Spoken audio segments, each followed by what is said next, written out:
بسم الله الرحمن الرحیم. این سوره را به نام سوره نبأ یاد میکنه. نبأ خبر بزرگ میگه. سه امر در نبأ موجود میباشه. یکی مفید میباشه، یکی خیلی بزرگ میباشه، سوم اونموست که تاثیر بکنه در قلب تو تاثیر بکنه. اینی را به نام نبأ یاد میکنه. باز عظیم هم قطعش آمده، خبر بس خیلی بزرگ است. قیامت یک خبر خیلی بزرگ است. مهم خب به خاطری است که نظام برجسته دنیا مکمل دگرگون میشه، انقلاب عظیم پیش میشه. آن چیزی را که تو تصور میکنی که همیشه پابرجاسته و هیچ باقی نمیمانه. مفید به خاطر چیست؟ اگر کسی قیامت عقیده میکنه بالکل در دنیا قدم خود یک انگشت کج نمیمانه.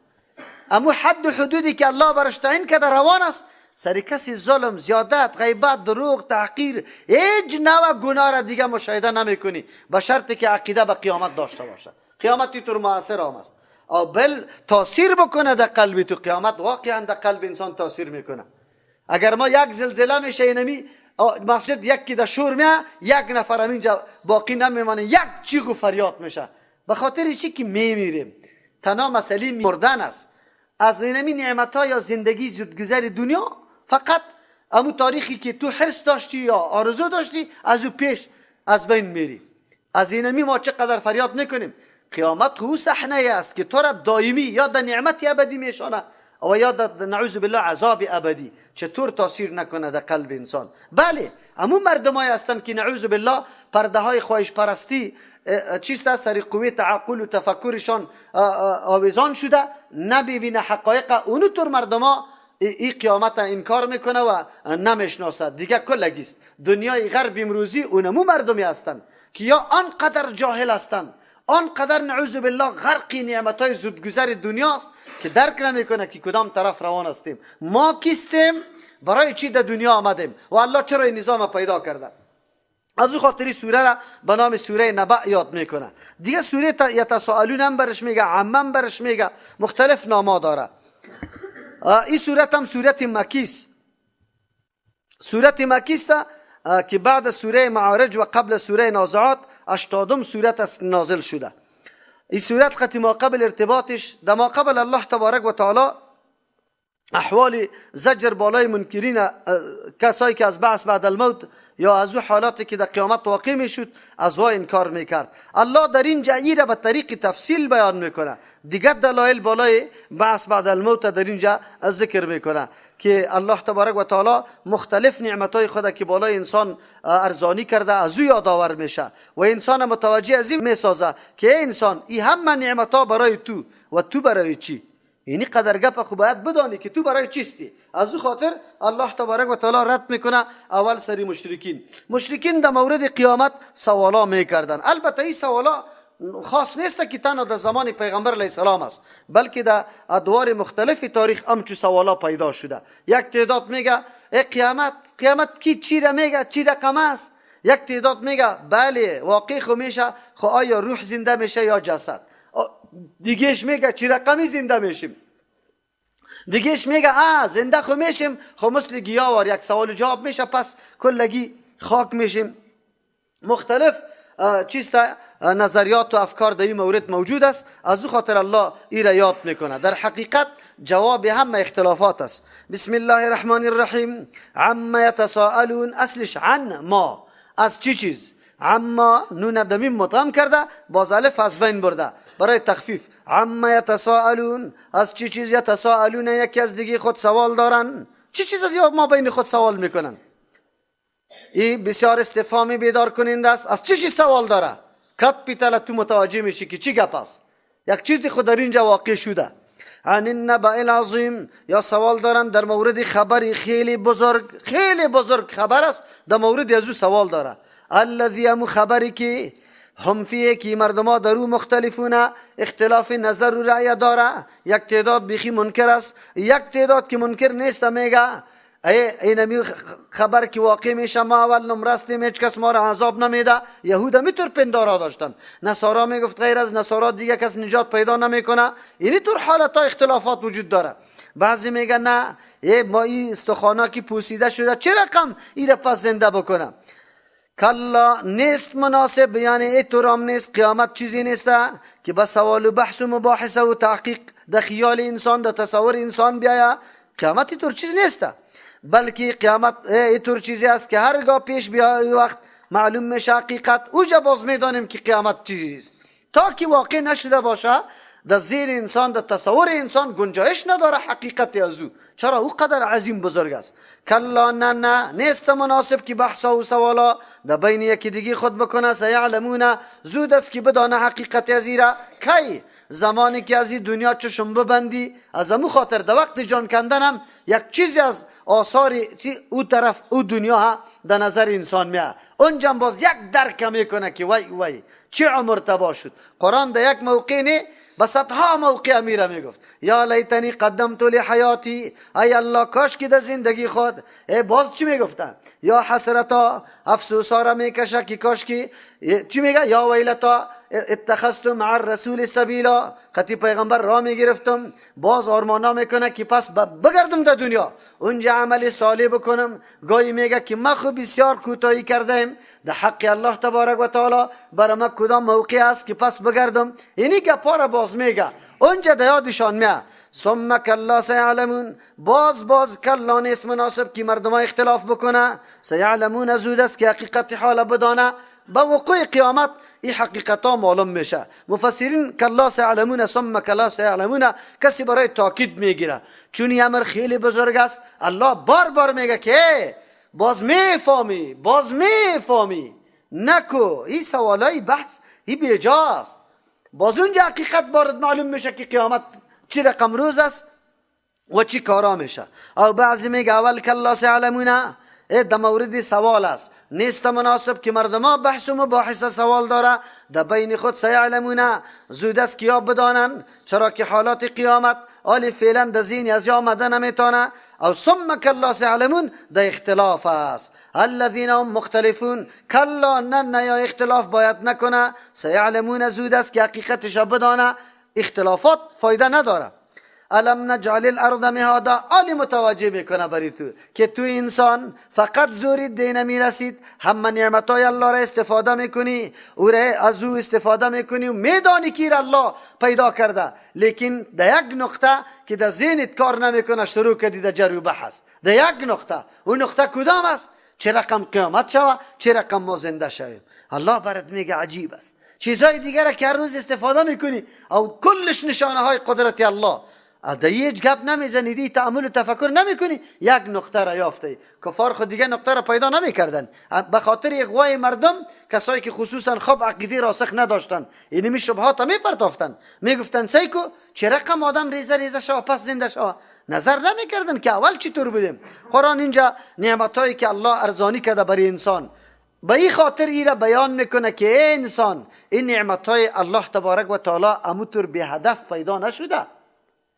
تو انسان خود بیخی بی هدف نیستی. نعمت یک هدف داره، ای که تو زندگی خود سرش پیش میبری. خیر تو بی هدف هستی؟ خوراکا برای تو به هدف، اما تو بی هدف نه. این تصور بعد از ذهن دور بکنی و بعد این را قناعت بکنی که بله روز دیگری هست. الم نجعل الارض، یا نگردانیدیم زمین مهادا، فرش. مراد از مهاد بستر راحت و آرام است، مثل گهواره طفلواره. این جمع ایره برای راحت انسان ها پیدا کرده. زندگی زمینه مختلف حالات است. آلی الله تبارک و تعالی استدلال میکنه بالای قدرت خود، یعنی ایره چی میگه؟ دلیل قدرت و همچنان دلیل حکمت. اگر الله بازخواست نباشه خیلی کلی کائنات اموتر بیهوده پیدا شده. والجبال اوتادا، تفصیلش تشریحش کم تیر شده تا. آیا نگردانیدیم کوها را اوتادا، میخها که زمین از حرکت استرابی منع میکنه. و خلقناکم ازواجا، پیدا کردیم شما را جفت و جور، مذکر و مؤنث، نر و ماده، که برای ازی که شما زندگیتان تکامل پیدا بکنه و همچنان سبب آرامی روح و اطمینانتان شوه و همچنان سبب بقای نسلتان شوه. الله ای را جفت پیدا کرده. یا مراد از ازواج اصناف و انواع است. و خلقناکم، شما را پیدا کردم ازواجا با انواع و اصناف مختلف. حالی که میبینیم هر قدر مردم است، الله تبارک و تعالی یاره به شکلا، با استعدادهای متفاوت، به شکلهای متفاوت، با قد و قواره متفاوت الله پیدا کرده. کلش نشانه قدرت الله نیست؟ الله تبارک و تعالی است. و جعلنا نومکم سباتا، ما گردانیدیم خواب شما را قطع کننده. ثبات میگه قطع کننده را، یعنی مشغولیت و کار قطع میکنه، رفع خستگی میکنه برای شما، برایتان راحت میه. الله اکبر. خواب چطور یک نعمت بزرگ الله تبارک و تعالی است؟ چطور نعمت است؟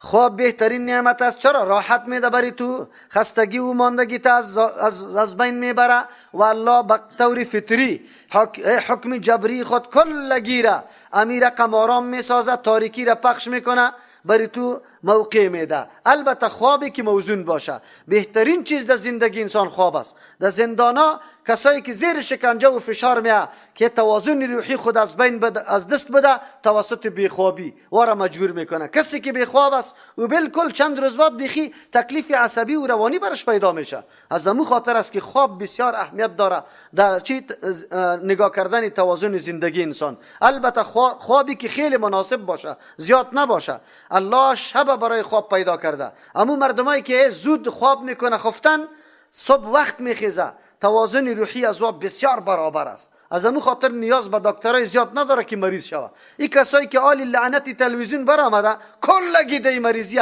گرفتار شده. چرا؟ شب در بیداری در روشنی مصنوعی تیر میکنه که الله ای را روشن نکرده. صبح باز خوابای خدا میزنه، باز میبینی که کسالت سری عزیز رقم امراض برش پیدا شده. چرا؟ از قانونی که الله وضع کرده خلاف قانون کار میکنه. از او خاطر الله حالاتشان هم خراب میکنه. یقینا اگر تنها در فواید خواب انسان تفکر بکنه، چرت بزنه، فکر بکنه، بر انسان معلوم میشه که خواب کدام نعمت بزرگ الله است. و جعلنا اللیل لباسا، ما گردانیدیم شب لباس برای شما، پرده سر شما انداخته میشه، تاریکی حاکم میشه، مثل لباس واره شما را راحت میده. و جعلنا النهار معاشا، ما گردانیدیم برای تکمیل رزق و کار و روزگاریتان، معاشا وقتی کار، امی روز روشن کرده الله تبارک و تعالی برای شما هر طرف میری، آن چیزی که مورد نیازی زندگیتان است او را تکمیل و پورا میکنه.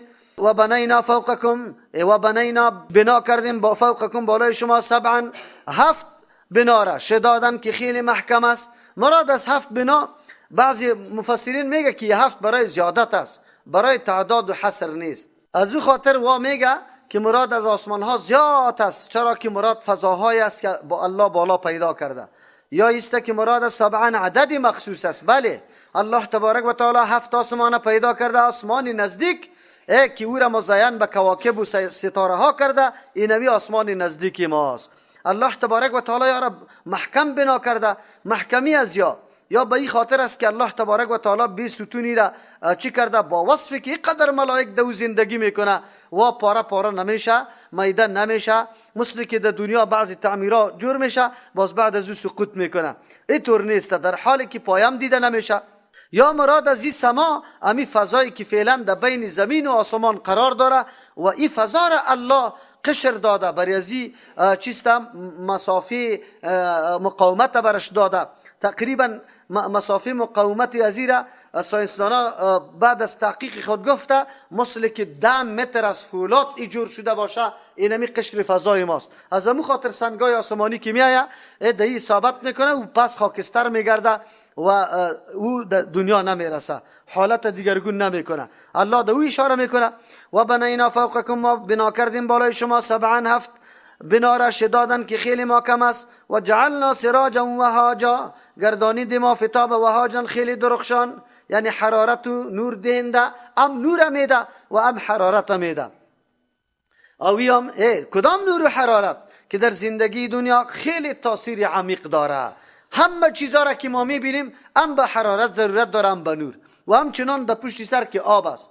یعنی تمام امور ضروری امی زندگی انسانی ایره الله تبارک و تعالی روان میکنه او بیطول است، بیپول است. امی نور و حرارت اگر ما و شما در پیسه بگیریم خیلی نیاز هم داریم، سرمایه‌دار بزرگ دنیا هم نمیتونه امیر پرداخته بتونه قیمتیشه. لیکن الله تبارک و تعالی خود آفتاب درخشان کرده، از نور و حرارتش میگیری، میکروبار از بین میبره. چقدر تاثیرات عمیق در زندگی انسان داره، از میوه ها گرفته تا وجود انسانه و همچنان در کار و روزگار و گپا. و انزلنا من المعصرات ماء ثجاجا، روان کردیم من المعصرات از ابرهای فشارنده ابرایی که مثل که خدا فشار میده و آب خدا میکشه، امی رقم. یعنی پر از آب، ما ان آبی را سجاجن که خیلی ریزان است، فراوان است.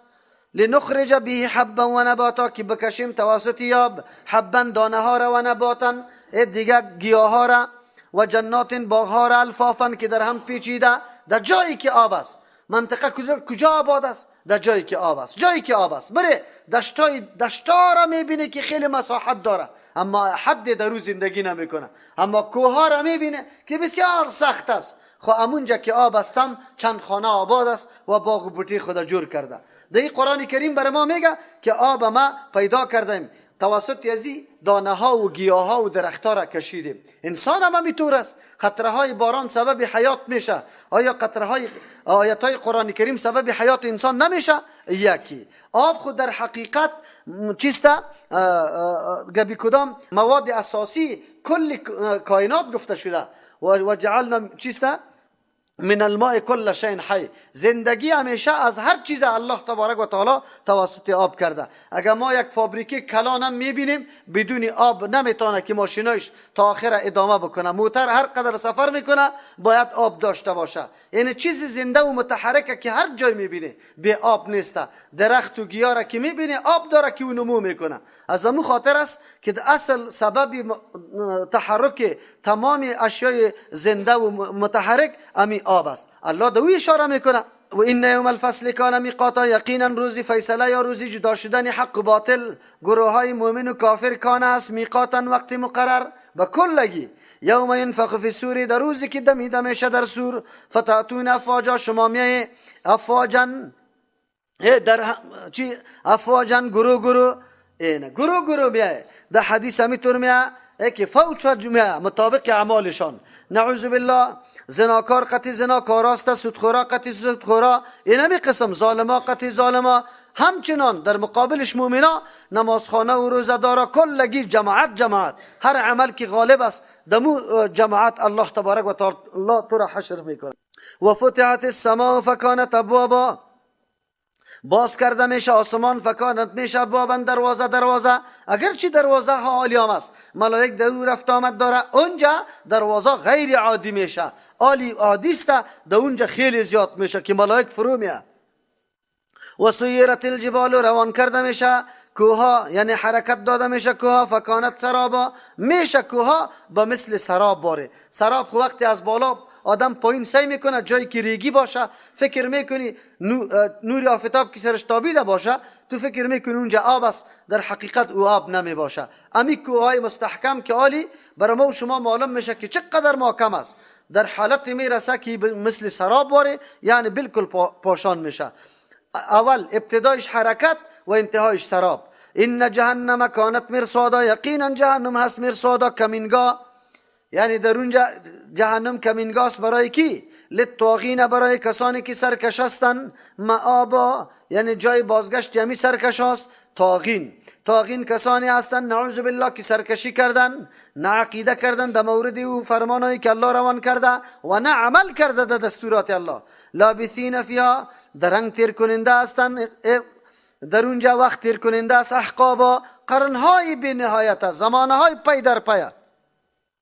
در اینجا بعضی مفسرین میگه حقبه میگه که 40 سال است، بعضی 70 سال، بعضی 80 سال میگه. از همون خاطر یک تعداد قائل به ایسته که جهنم فنا میشه، همینطور باقی نمیمانه، مثل که شیخ الاسلام ابن تیمیه رحمت الله علیه همی قول کرده. لیکن دیگه علما ایره لغزشی از او میدانه، چرا که نصوص و آیات قرآن کریم خیلی زیاد قید خالدین و ابدا آمده. این جمع حقب به معنی زمانه پی در پی است بی نهایت. از همون خاطر رد میکنه بالای قول ازو. لا یذوقون فیها بردن ولا شرابا، نمیچشن فیها در نمی جهنم بردن کدام سردی را که راحت ببخشه برای از گرمی زیاد، از سوختن، ولا شرابا، نه چیزی نوشیدنی که تشنگی از زیر رفع بکنه، الا حمیما، مگر آبی جوش، و غساقا، زردابا، یعنی خونوری جهنمای دیگه. جزاء وفاقا، الله چرا سری از ظلم میکنن؟ نه، جزاء ای پاداشی است، وفاقا که بالکل موافق همو کردار و عملی که در دنیا انجام داده بالکل موافق هموسته. چرا این مردم دلازاری کرده بودن از دعوتگرا را نعوذ بالله مظلوما را خیلی مورد شکنجه قرار داده بودن. این مردم ها را آبای جوشان در وقت چی که وا ضرورت به آب میکرد میدادن و نعوذ بالله از او که طعامی خراب نبود برشان داده بودن یا را نمانده بودن که چیزی که چی برای از راحت حاصل شوه. الله رحم بکنه. در دنیا هم چی مردمایی که در زندان ها حاکمیت داره سری مسلمانای مظلوم همچو کارا را کرده رایسته، الله همینطور عذاب اونجا برش میده. جزاء و وفاقا، این پاداش خیلی موافق عمل کردشان است. انهم کانوا لا یرجون حسابا، وجهش چیسته؟ این مردم ها بودن لا یرجون حسابا، توقع و طمع از حساب و کتاب نداشتن، خدا آزاد فکر میکردن برای از اینکه تمام اعمالشان پوره شوه، قید و بند سرشان نباشه، از او خاطر یا طمع نداشتن. این حالاتشان است. این یرجون به معنای توقع است. یرجون در لغت عربی ترس هم میگه. انهم کانوا یا بودن لا یرجون، که نمیترسیدن حسابا از محاسبه کردن که الله قطعا حساب میکنه. بس هر چیز که در دمی رایش میامد او را انجام میداد.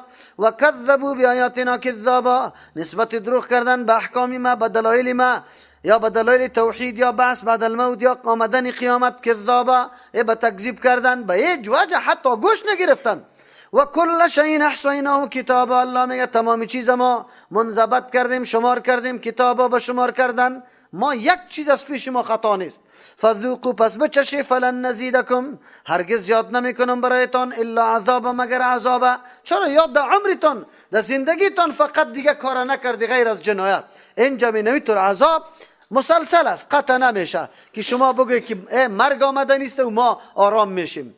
ان للمتقین، یقینا بالمقابل برای متقین، مفازا، متقین خو شناخته، مفازا دشتاست، کامیابی است. مفاز کامیابی.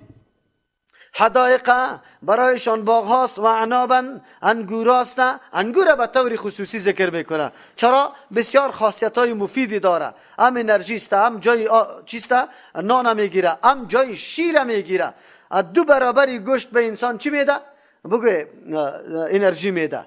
انگور بسیار یک میوه چی عجیب است. از امو خاطر حکما برش میگه اصل د میوه نسخه مریضا امی انگور است. انگور بسیار توصیف میکنه کسایی که میوه ها را تحقیق میکنه، ارزیابی میکنه. و کواعب ترابا، و برینمی متقین کواعب، دخترای جوان است، اترابا که همسن هستند. کواعب همو دختر جوان میگه که سینهش نو بالا شده باشه، او را کواعب میگه. اترابا که همسن هستند، یا قط شوهرایشان یا ایست که خودشان یک قسم همسن هستند. و کاسن دهاقا، و دیگه جامهایی که دهاقا لبریز است از او چیزای نوشیدنی. لا اسمعون فیها لغوا، نمیشنوه در جنت لغوا گپی بیهوده را، بی فایده را، ولا کذابانه، کدام گپی دروغه. جزاء من ربک، ای پاداش است از جانب پروردگار تو ای پیغمبر علیه السلام یا ای مخاطب. عطاء حسابا، ای بخششی است که بالکل کفایت میکنه. اینجا حساب به معنای کفایت است. ای طور بخششی است که بالکل کفایت میکنه، یعنی تمام ضروریات این جنتی ها برشان مکمل پوره شده که هیچ ضرورت به چیزی دیگه نمیکنه. یک یا دوم معنی عطاء حسابا، این بخششی است که حساب شده است از روی عملی که انجام داده در دنیا الله تبارک و تعالی در عوض برش داده. رب السماوات والارض، ای از جانب پروردگاری که مالک و متصرف آسمان هاست، والارض از زمین است، و ما بینهما آن چیزی که در بین آسمان و زمین است. الرحمن، او ذاتی که زیاد نهایت مهربان است، علی به کلگی از این نعمت های دنیا ارزانی میکنه. کافر و مؤمن، فاسق و متقی، کلگی را الله میده. لا یملکون منه خطابا، ده اختیار ندارن منه از هیبت الله خطابا، از سخن گفتن. این بخششی کافی است. باز آلی برش میگه که در اونجا ده اختیار ندارن، نمیتونن منه از هیبت الله خطابا، از سخن گفتن. یوم یقوم الروح، کدام وقت؟ در روزی که استاد میشه روح، والملائکه، ملائک صفا بصف.